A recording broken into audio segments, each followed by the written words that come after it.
ঐক্যবদ্ধ আন্দোলনেই সরকারের পতন ঘটানো হবে বলে হুঁশিয়ারি দিয়েছেন বিএনপি নেতারা। দুপুরে ইশরাক হোসেন সহ গ্রেফতার নেতাকর্মীদের মুক্তির দাবিতে নয়াপল্টনের সামনে বিক্ষোভ মিছিল বের করে।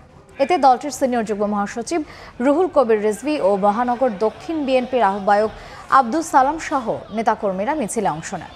গোটা বেসিক ব্যাংকে একবারে তলানিতে নিয়ে গেছে। এখন সেই বেসিক ব্যাংক অন্য ব্যাংকের সাথে একত্রীকরণ করার চেষ্টা চলছে। আওয়ামী লীগ এমন একটি